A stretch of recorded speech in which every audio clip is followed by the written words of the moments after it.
All right, broski, I'm going to do a video on my Bumba Clot man now. Our good friend Jeff Nippard Bumba Clot. You know, man. The fitness guru, bro, of the industry. 3.96 million bozos on his channel, whatever. Let's destroy this fake guru once and for all. How much muscle is it possible to build naturally? Yeah, naturally. How much muscle can you build with and without steroids? I don't know. How much can you build? The steroids don't build muscles, bro. Protein builds muscles, nutrients, animal protein. In this video, I'm going to tell you exactly how much muscle it's possible to build naturally and how much muscle it's possible. He's going to tell you how much muscle is possible. Look, he put natural hypertrophy. He loves this guy. Wow, it's interesting. To build using steroids by looking at real-world examples and scientific studies. Let's start with what's possible naturally. Now, I'm definitely not the best natural bodybuilder in the world, but I did win a gold medal. I saw a video once. You took steroids. You ordered them, and then you said, I wanted to win the competition, but then I didn't take them. You're such a liar, man. Canadian natural bodybuilding nationals, so I'll use myself as an example of a natural bodybuilder. You're not a natural bodybuilder. You cheated. I don't trust you. You faked it. I don't believe anything you say. I've been training without steroids for about 15 years. I weigh 100. He's lying to you. Why wouldn't he train without it? He's an influencer. He gets paid to do this. He's in competition with everybody else. Look at Alpha Destiny. He cheated too. Come on, man. He's an influencer. He's trying to build up his numbers. He's got 3.96 million dumbass subscribers to his channel, to his fake channel. Why wouldn't he take it?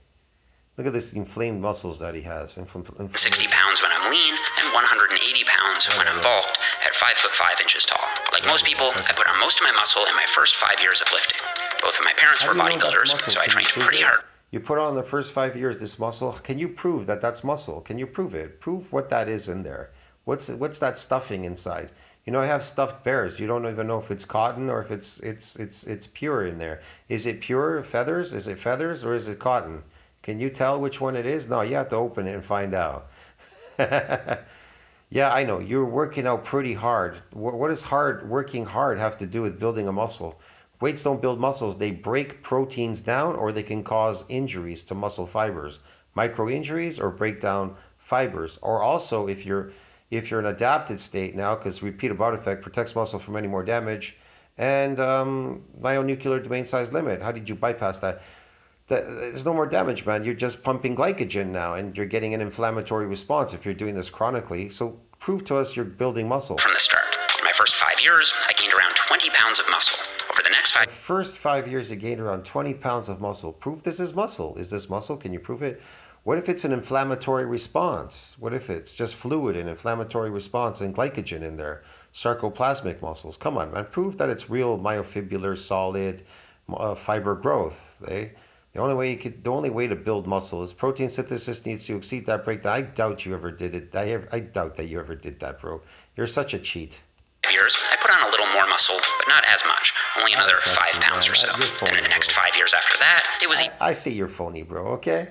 That's what I say. I don't care. I don't care what you say. You're phony. Even less. Maybe 1 or 2 pounds. Add it all up, and that's 27 pounds or 12 kilos of muscle that I've built in total. And while some people will build... What, over 15 years? More, some people will build less. 27 pounds over 15 years, that's insane. Every natural lifter doing most things right will experience a similar growth curve with faster growth at the beginning and slower growth. Not necessarily. You can keep growing until you don't want to grow anymore. It will stop. There's no more growth curve. You can actually go in a straight line up. Protein synthesis needs to exceed that breakdown. That must mean that you're in anabolic growth state. That must mean that you converted the catabolic hormone to an androgen, so it doesn't have to compete with the myocytic androgen receptor. That puts you in an anabolic growth state. That means your nitrogen balance is even. You're in an even Steven nitrogen balance. There's no dips. If there's a dip, you're catabolic. So now you need to restart all over again to get back on that anabolic track. But the line is usually straight if you're anabolic all the time, meaning that protein synthesis... as they approach their so-called natural genetic ceiling. No, it's called a myonuclear domain size limit, and you reached it at 15. Now, how did you get over it, where the progenitor is not donating any more extra nuclei to that domain to further any more growth, the satellite cell? How did you get over that if it ended at 15? How did you bypass it? You never mentioned it. Research backs this up. Studies show that men tend to max out their natural potential after gaining 20 to 40 pounds. There's no such thing as maxing out your natural potential or anything like that.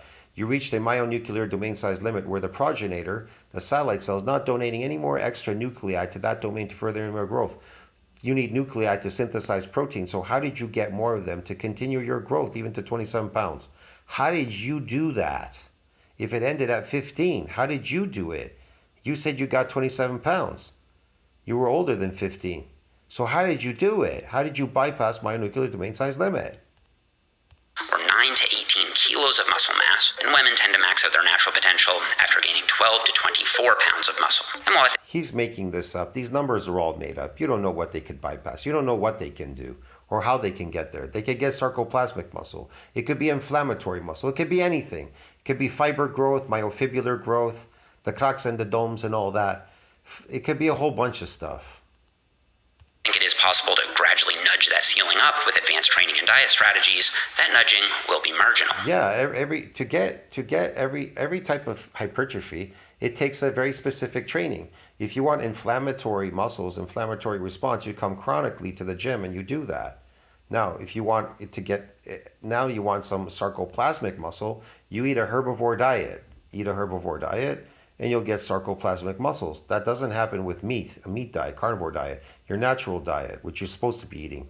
But if you eat what the cow eats, grass, you're going to get sarcoplasmic muscles. Yeah, that's right. So you're not really explaining any of that. That's a training to get that. There's a training to get that. Training to get fiber growth. Protein synthesis needs to exceed that breakdown. That's a type of training, eating training, whatever you want to call it. And then glycogen training, that's sets reps, high sets reps to glycogen to draw this glycogen, 3 grams of glycogen, 1 gram of water is drawn into between the skin and the muscle into the muscle. So yeah, man, you're not really explaining this. Getting mass on the muscle or building myofibrillar growth and getting mass at the same time. So adding to that density of the muscles. What are you talking about? There's many trainings and they're specific for each hypertrophy. So which one are you talking about? There's even a fourth one. I don't want to talk about it right now. Now, of course, in order to max out your natural potential, you need to do things consistently well with your training and diet. This means that you train hard, regularly approaching failure, you maintain consistent technique, you do enough training volume, 5 to 15 sets per muscle per week is a good... Your stomach can hypertrophy when you eat fucking herbivore diets. What about that? That's a type of hypertrophy. Ballpark. You do a variety of exercises, and you aim to add some weight or some reps to those exercises over time. On the diet side of things, you need to eat enough calories, ideally being in a moderate caloric. No, you really should eat a high nutrient diet, protein nutrient diet, not calories. See this, he's eating a herbivore diet. It's a fake diet. So right there, it tells you off the bat, he's eating a herbivore diet, which is not your human diet.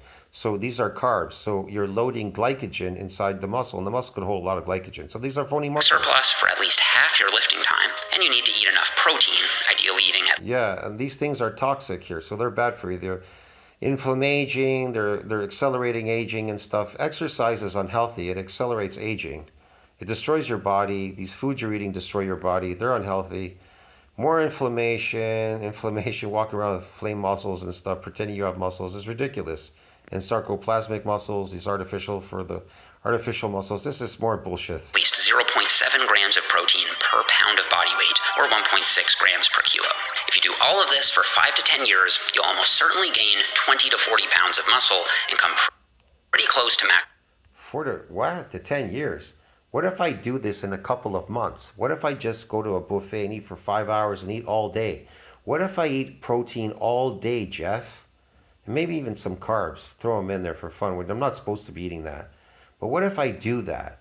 If I do that for 6 months straight and I do it every day, how many pounds can I put on if I eat about, say, 10 pounds of food, 10, 15 pounds of food a day of meat and shit and all that? 1,000 fucking grams of protein and like 12, 20 eggs, fucking like 25, 30 eggs, a couple of steaks a day, maybe some potatoes, donuts, this, that, whatever, drinks, milk, a couple of gallons of milk. What if I do that every single day? How much will I put on within like less than a couple of months?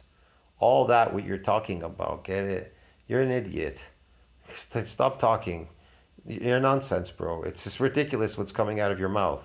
Maximizing your natural potential. And here... You're maximizing your natural potential. There isn't any natural potential. Weights don't build muscles. Food does. The more you can eat, you can spend money instead of your slave diet. You're eating a slave diet. What did you expect? But if you eat a real natural diet, you can build natural muscles eating a natural diet extremely fast. Raw meat, raw eggs, raw diet, raw milk. These raw animal products, when you eat them, you build muscle extremely rapidly fast. That's right, because that's your natural diet, and naturally your muscles will grow fast the more of that you eat. Yes, yes, yes. Here are a couple examples of natural bodybuilders that I think have either reached or are very close. No, these are all fake bodybuilders because it's unnatural what they're doing. Their training is unnatural. This guy, so Helms, he's so fake, man. He's on drugs, bro. Yeah, this is so dumb. Are you crazy trying to pretend to us? Are you trying to fool us, man? All of these people you have, these bimbos on your channel, you're trying to show off now. They're all eating artificial food like you. You're eating artificial food. What do you think, if you eat artificial food and you work out, what do you think you're going to build? Artificial muscles. Yeah. And you get inflammation when you keep coming there all the time, inflammaging. Then stop showing us these fake bodybuilding. Close to reaching their peak natural development. Right. This is Alex Leonidas, a fellow YouTuber. Yes, Alex, who actually faked it now because he couldn't make it anymore. Thank you. Put on roughly 40 pounds of muscle in 13 years of lifting at 5. Put on 40 pounds of muscle and what? He still weighs 60 pounds, like when he first started. What are you talking about? This is dumb. Whatever. 5'6" tall. He's 120 pounds in the before photo. He's what? 5'6" tall. He's 5'5" tall, like you. He's like you, 5'5".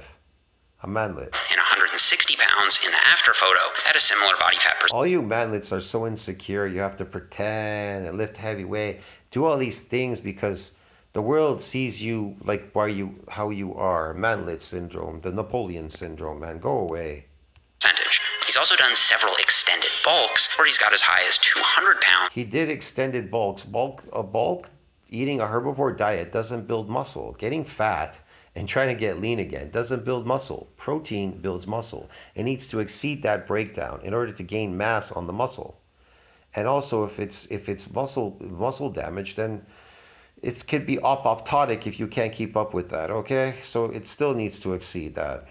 At around 20% body fat. So it wasn't like those 40 pounds went on completely lean without ever gaining any body fat. Yeah. And I've heard Alex argue that you need to spend some time in a surplus and at a slightly higher body fat to maximize your natural muscular potential.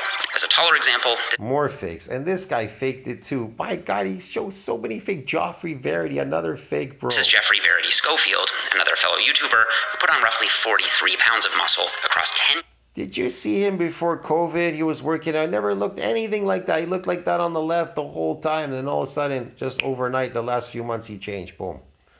Because he faked it because he couldn't make it. Because he's an influencer. He wants to make money off his channel. These people are so desperate. They're reaching, bro. Years of lifting at 6 feet tall.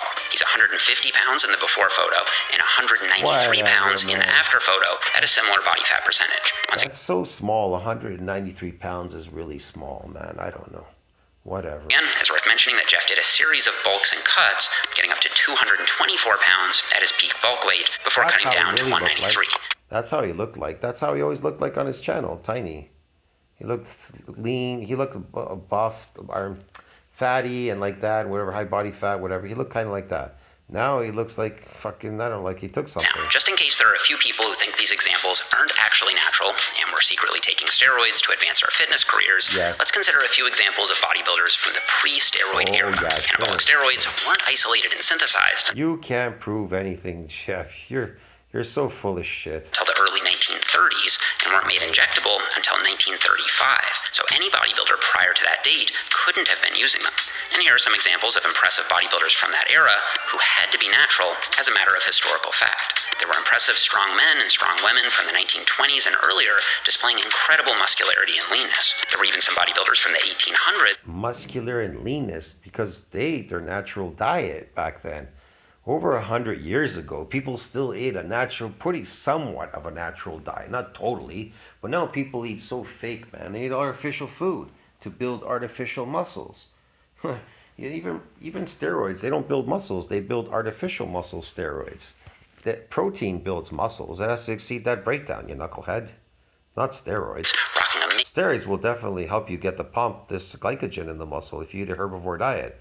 Because it's made out of plants, the steroid. And you eat plants and they too will absorb the glycogen in there. Get it? Yeah. Amazing all-natural physiques. But of Of course, both training and nutrition methods have improved a lot in the last 100 years, and there are more people. Show us a bunch of like ectomorphs that are really like have very low body fat. Okay, yeah, sure.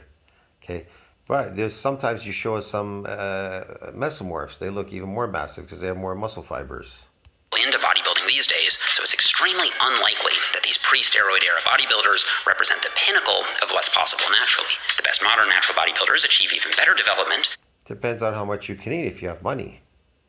I don't know. It depends on what you're doing. But given the availability of steroids today, there'll always be some skepticism around their All these like steroid people, he has to constantly show us, give me a break, man. Go away. true natty status. Yeah. Okay, so what do steroids add? Well, let's start with the science. This is one of the most famous studies on anabolic steroids by Boston and colleagues from 1996. You may have seen it before. They split 43 subjects into one of 4 groups. Group 1 didn't train or take steroids. They didn't do anything. Really? Group 2 trained naturally without taking steroids. Group 3 trained enhanced. They did take steroids. And Group 4 did not train but still took steroids. So there was a natural group that didn't train, a natural group that did train, an enhanced group that did train, and an enhanced group that didn't train. After 10 weeks, these were the findings. The group that didn't train or take steroids, unsurprisingly, gained only a negligible amount of muscle mass. Nothing. Okay, so how did they gain that if they didn't train? How did they gain muscle if they didn't train? So they're eating protein. Now, if they were to eat protein that exceeded that breakdown, would they have grown more muscle? Well, you didn't get them to do that in the survey. You simply said here's some people who didn't train and they gained some muscle. How did they gain that muscle not training, Jeff? How did they gain it? Significant. The group that trained naturally gained 4.4 pounds of muscle in 10 weeks. Is it glycogen? Is it inflammatory muscles? What is it? What is it? Not bad at all. But here's what happened to the group that trained and took steroids. And how are you measuring this? Just by them standing on a scale? 13.4 pounds of muscle on average. That's more than 3 times the amount of muscle gained by simply injecting 600 milligrams of testosterone per week. Testosterone can't build muscle.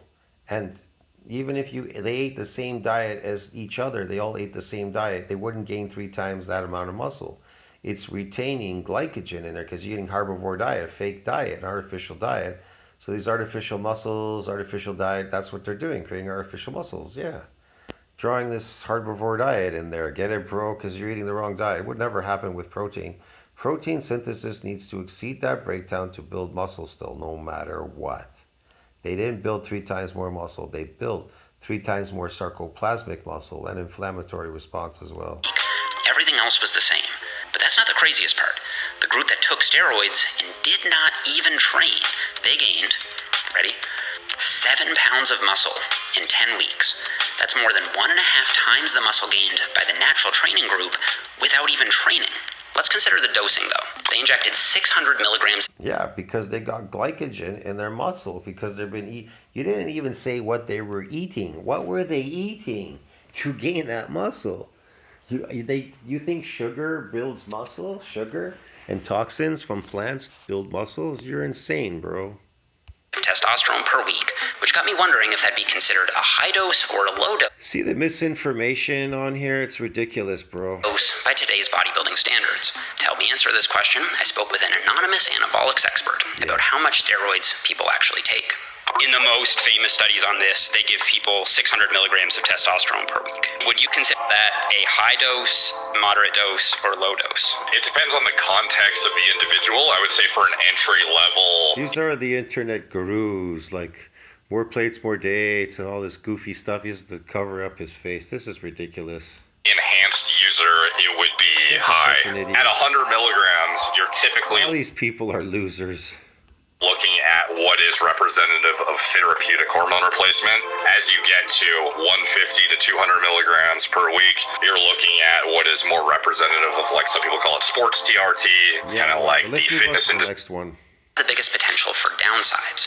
Here's a list of Let me see what- Mr. Olympia champion, but not many people know that before he began his IFBB pro career, he was a world-class natural bodybuilder. In fact, he reached the pinnacle of what's possible naturally before ever. he did, yeah, That's sure he did, 3 sure he did, times the amount of muscle that he built naturally. Chris Bumstead is I just don't believe anything these people you're talking about. They're all competing. They're all looking for money, gratification or something. Why would they do it natural if everybody else is doing it fake? This is stupid. You understand me?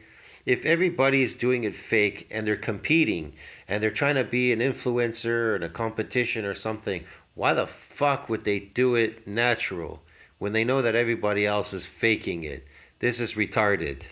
Yeah, he's the reigning Mr. Olympia Classic Physique Champion, and is without a doubt one of the greatest classic bodybuilders Yes, genius. He's one of the greatest classic fake bodybuilders of all time. Chris started lifting at the age of 14 when he weighed 170 pounds or 77 kilos. Maybe he made that up. He started at 14. At 6 foot 1 inches tall. Over the next 5 years of natty training, he grew to be 225 pounds or 102 kilos by the time he was 19. That's a 55-pound increase in body weight. I don't believe that, but I believe Derry's fake. He started late when he started lifting. He took drugs. Now, of course, some people will argue that Chris wasn't actually natty in this after image, but I believe he was. Here's what he looked like at 17. He's already bigger than most natural lifters that I know. And we also have screenshots of the exact day when his coach said that he started his first cycle. And this image was taken before that day. So it seems most Again, you haven't proved that this is real muscle or is this artificial muscle growth. likely to me that he was natural here. Now, he may have the best genetics on the planet, but somebody has to be the best, by definition. Alright, so Chris added 55 pounds of muscle naturally. After enhancing, he now weighs 264 He added pounds in the 55 pounds of muscle naturally? What type of muscle is this? You still haven't mentioned what type of muscle has he gained, this so-called natural muscle. What is it? off season at what looks like a similar body fat to these previous images, so an extra 40 pounds added. In this case, it does look like Chris built most of his muscle naturally, which is damn impressive. That leads me to think that Sebum probably It looks like he built it all natural. Yeah, he's natural here too. Look, he's natural. isn't taking a huge amount of gear and could almost He's eau du naturel here. certainly grow a whole lot more if he wanted to by simply upping the dose. Not that I'm suggesting he do that, but I wanted to include this example because I think it speaks to the power of genetics. Let me get When this we look straight. So if he ups the dose, he'll grow more muscles? So if you up a dose, like these molecules, the muscles will magically grow breathing air. So if you breathe air, they'll grow, right? If you just take a shot. This is retarded. That's not how they grow, man. That's not how they inflate. different people's results from natural lifting, there's a broad range of responses. Some people gain very little muscle, others gain a massive amount of muscle, with most people landing somewhere in the middle. Sebum would be way over here, by the way. And just like there are genetic differences in how you respond to natural training, there are also genetic differences in how you respond to anabolics. For example, in that 2001 study, the worst responding subject added 9 pounds of muscle in 20 weeks, while the best responding subject added 31 pounds of muscle in 20 weeks without lifting. This guy gained more muscle in 5 months of juicing than I did in 15 years of natty training. Yeah, sure he did. He gained 15, 50 pounds of fake muscles than you did in whatever to your fucking 20 years of lifting. Bullshit, man. I'm gonna be sick. So based on all this evidence, steroids can eat. God, steroids don't build muscles, bro. It would be called muscle building drugs. They're called enhanced performing drugs for a reason. They enhance your performance. They don't build muscles. Science tells you that. Science tells you that protein needs to exceed that breakdown. How much do you need to eat, Jeff, to exceed that breakdown, to be in an anabolic growth state, so that muscles will keep growing and not breaking down, and you can keep building muscles? How much protein do you need to eat to exceed that breakdown to build muscles? And I gotta take a fake steroid to create fake muscles. I gotta eat my artificial food and take an artificial shot so I can build artificial muscle growth. Easily double or even triple your gains depending on your genetics and how much you take. Again, for natural lifters, you're looking at 20 to 40 pounds of muscle gain. At a more moderate dose of steroids, most people are probably looking at another 20 to 40. What is Biggest the potential downside? for downsides. Here's a list of steroid side effects from the National Institute of Health. The heart effects alone should give us pause. There's a well-established higher risk of high blood pressure, blood clots, heart attacks, stroke, and artery damage in regular steroid users. And there No, that's not what's causing the damage. The steroids, you could take the hugest dose in the world and you wouldn't die from it. That's not what's causing all that damage. It's because it's the inflammation. You lifting such heavy weights now, taking a molecule binding to the androgen receptor, giving you more force production, and that is destroying you, giving you a huge inflammatory response. You're actually lifting heavy weights that exceed your muscular strength.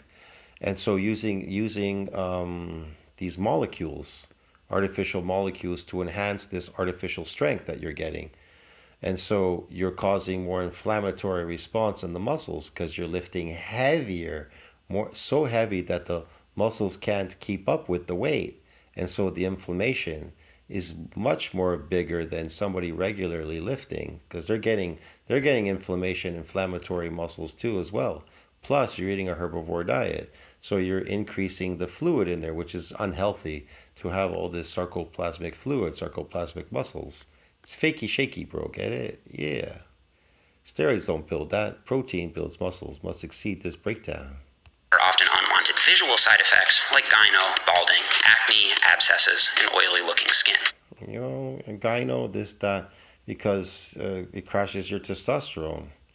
And that testosterone you're taking is artificial. It's fake. And so, yeah, your estrogen will go up. Your testosterone will definitely go down and shut off. Using something artificial, you'll get all kinds of other health issues, but it's usually the inflammatory response that are causing all these diseases, the problems with the heart and everything else. And you're exerting your body by lifting so heavy.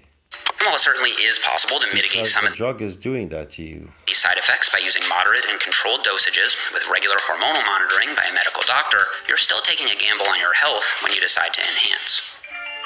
Now, this isn't an You're not enhancing. You're enhancing temporarily. It isn't forever. steroid video. I think people should be allowed to do whatever they want with their own bodies as long as they're not hurting others. It's cosmetic, okay, bro? It's cosmetic.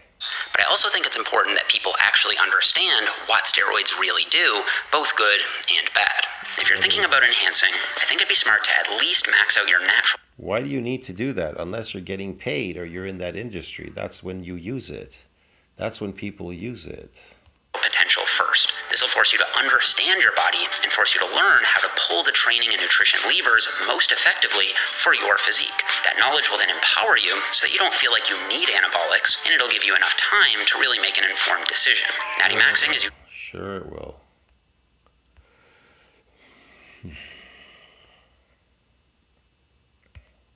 usually not possible until at least 10 years of hard, smart, and dedicated training, so it'd be smart to get a decade of lifting under your belt before you even consider juicing, in my opinion. And of course, if You're as phony as Alpha Destiny. Come on, don't lie, Jeff. We know you are. your goal is to maximize your health, it'd be smart to stay natural unless a medical professional recommends hormonal treatment. It's also worth mentioning that, given what we know about steroids and genetics, it just doesn't make sense to judge the value of someone's He has no genetics. He stopped the drugs. He's skinny. training advice based on how big they are. For example, it's fairly common for people to point to enhanced bodybuilders, note how much bigger they are than other lifters, and use that to Yes, just keep rowing, yes. imply that their training methods must be better. But of course they're going to be bigger if they're on steroids, especially if they also have good genetics. That That's all fake, man. You're making that stuff up. Prove it. doesn't mean that their training methods are better. It doesn't mean that their training methods are worse either. It's just not a valid comparison. We should determine whether or not someone has good training advice based on sound reasoning. That reasoning can come from scientific evidence or anecdotal evidence or just years of experience, but we need to evaluate that evidence based on its own merits, not based on the size of the person giving it. Anyway, I thought this was a fascinating subject to dig into. Whatever. This was so boring, man. This guy's so full of shit, man. See you in the next one. Ciao. Tell me what you think about that. Like, subscribe, support the channel. How much can you build naturally on steroids? Yeah, whatever.